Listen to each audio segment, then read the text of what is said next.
नमस्कार दोस्तों, स्वागत है आपका हमारे आरजे ग्लोबल स्टडी में। दोस्तों आइए आज समझते हैं वर्ग दसम के सब्जेक्ट बायोलॉजी का चैप्टर दूसरा रिस्पिरेशन यानी श्वसन का पहला पार्ट हो चुका है, आज दूसरा पार्ट है। आज स्टार्ट करते हैं श्वसन क्रिया से। दोस्तों श्वसन क्रिया दो क्रियाओं का सम्मिलित रूप है, एक प्रश्वास एक उच्छ्वास। दोस्तों प्रश्वास इस क्रिया में हम नाक से हवा अंदर लेते हैं, हवा श्वास नली से होते हुए फेफड़ों तक पहुंचती है। फेफड़ों की वायु कोशिकाओं से ऑक्सीजन रक्त में मिल जाती है, ऑक्सीजन युक्त रक्त पूरे शरीर में पहुंचती है।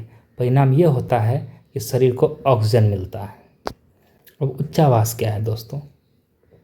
इस क्रिया में रक्त से कार्बन डाइऑक्साइड फेफड़ों तक आती है, फिर हवा के माध्यम से श्वास नली से होते हुए नाक के माध्यम से बाहर निकल जाती है।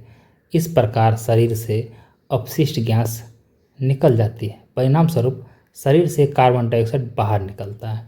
दोस्तों प्रश्वास में ऑक्सीजन शरीर के अंदर जाता है और उच्छ्वास में कार्बन डाइऑक्साइड शरीर से बाहर निकलता है। अगला क्वेश्चन है प्रश्वास किसे कहते हैं? दोस्तों प्रश्वास वह प्रक्रिया है जिसमें बाहरी वायु से नाक के माध्यम से फेफड़ों के अंदर प्रवेश करती है और ऑक्सीजन रक्त में मिलती है। दोस्तों याद रखिएगा, प्रश्वास के समय होने वाली कुछ घटनाएं जो निम्नलिखित है।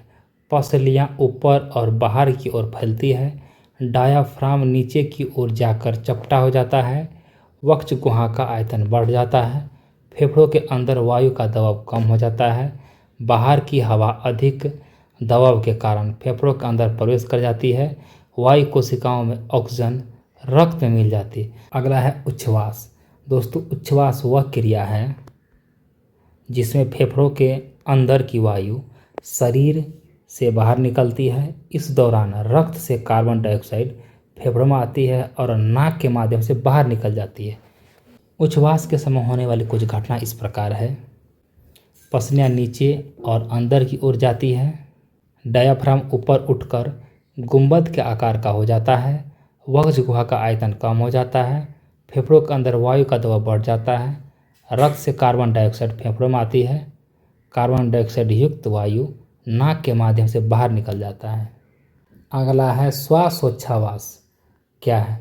दोस्तों श्वसन की दो अवस्थाएं प्रश्वास और उच्छ्वास मिलकर श्वासोच्छ्वास कहलाते हैं। दोस्तों प्रश्वास इस क्रिया में हम नाक के द्वारा हवा अंदर लेते हैं। उच्छ्वास इस क्रिया में फेफड़ों की हवा बाहर निकलती है यानी CO2 बाहर निकलती है। फेफड़ों में गैसों का आदान प्रदान कैसे होता है आइए समझते हैं। फेफड़ों की वायु कोशिकाओं और रक्त कोशिकाओं के बीच विसरण द्वारा ऑक्सीजन और कार्बन डाइऑक्साइड का आदान प्रदान होता है। गैसों का आदान प्रदान कैसे होता है आइए ये 4 स्टेप में होता है, इसको समझते हैं। पहले श्वास के साथ ऑक्सीजन युक्त वायु कोशिकाओं तक पहुँचती है।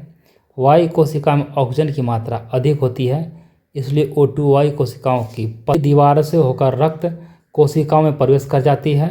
रक्त में CO2 की मात्रा अधिक होती है और CO2 रक्त से वायु कोशिका में आ जाती है। उच्छ्वास के समय CO2 युक्त वायु शरीर से बाहर निकल जाता है। याद रखिएगा दोस्तों, ऑक्सीजन वायु कोशिकाओं से रक्त में जाती है, CO2 रक्त से वायु कोशिका में आकर बाहर निकलती है। फेफड़ों की वायु कोशिकाओं और रक्त कोशिकाओं के बीच विसरण द्वारा ऑक्सीजन और कार्बन डाइऑक्साइड का आदान प्रदान होता है। यह प्रक्रिया हमारे शरीर को ऑक्सीजन प्रदान करती है और अपशिष्ट गैस CO2 बाहर निकालती है। दोस्तों आइए पूरे चैप्टर को एक सारांश में समझते हैं कि पूरे चैप्टर में क्या क्या होता है, एक ही लाइन में समझते हैं। ATP क्या है? शरीर में ATP की मुख्य भूमिका। दोस्तों ATP का पूरा नाम एडेनोसिन ट्राइफॉस्फेट है। शरीर के लगभग सभी जैविक रासायनिक कार्यों के लिए ऊर्जा की आवश्यकता होती है और ATP हमारे शरीर की ऊर्जा का मुख्य स्रोत है। याद रखिएगा, ATP भोजन से प्राप्त ऊर्जा को रासायनिक ऊर्जा में संग्रहित करता है। ATP को ऊर्जा की मुद्रा कहा जाता है, जो शरीर को एक स्थान से दूसरे स्थान तक पहुंचाने में सहायता करती है। आप बिना ऊर्जा के एक स्थान से दूसरे स्थान तक नहीं जा सकते हैं। ATP का निर्माण मुख्य रूप से माइटोकॉन्ड्रिया में होता है, इसे कोशिका का ऊर्जा भी कहा जाता है, यानी ऊर्जा घर भी कहा जाता है। दोस्तों एटीपी का मुख्य कार्य क्या होता है, आइए इसको समझते हैं। मांसपेशियों का संकुचन, मांसपेशियों के संकुचन और शरीर की गति के लिए ऊर्जा प्रदान करना। सक्रिय वहन यानी परिवहन, पदार्थों को कम सांद्रता से अधिक सांद्रता की ओर ले जाने में ऊर्जा देता है। संश्लेषण क्रियाएं, प्रोटीन, वसा और कार्बोहाइड्रेट आदि के संश्लेषण में आवश्यक ऊर्जा प्रदान करता है।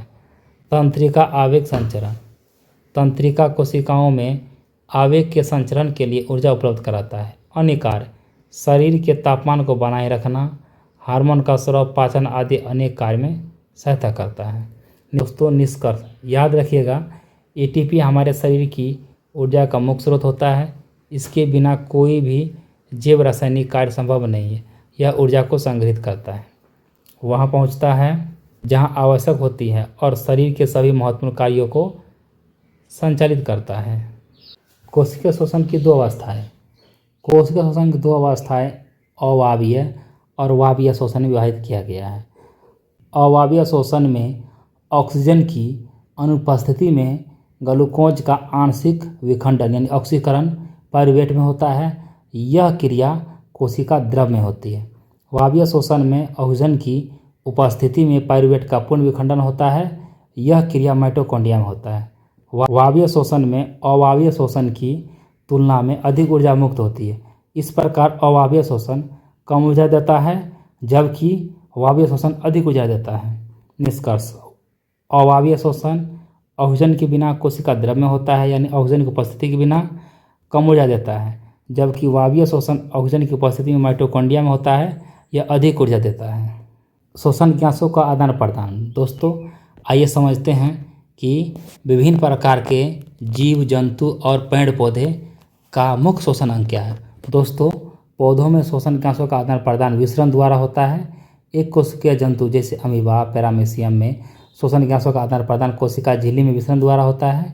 उच्च श्रेणी के जंतुओं में उनके वास स्थानों तथा शरीर की संरचना के अनुकूल श्वसन अंग पाए जाते हैं, जैसे मछली में गिल्स, ग्रास हाइपर्ड कीट में ट्रेकिया, मनुष्य में फेफड़ा। मछली में श्वसन गैसों का आदान प्रदान गिल्स में स्थित रक्त वाहिनियों के रक्त और जल के बीच विसरण द्वारा होता है।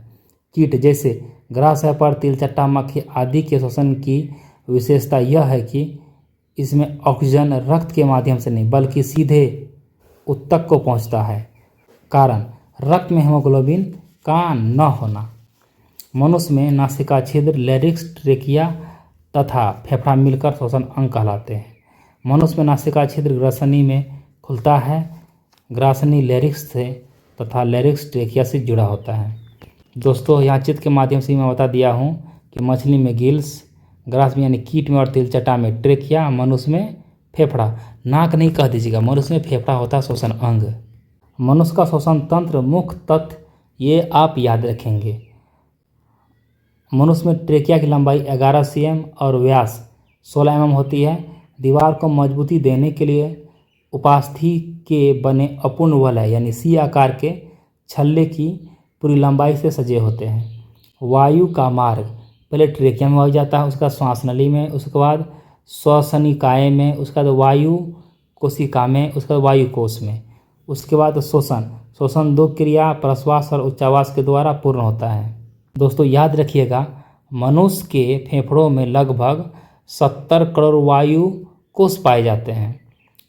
श्वासोच्छ्वास, मनुष्य की दो अवस्थाएं प्रश्वास और उच्चावास मिलकर श्वासोच्छ्वास कहलाता है। दोस्तों आप इसको एक नज़र में याद रखेंगे और स्क्रीनशॉट ले लेंगे जो आपको बार बार काम आएंगे। नमस्कार दोस्तों, मिलते हैं अगले वीडियो में इसी चैप्टर का ऑब्जेक्टिव के साथ।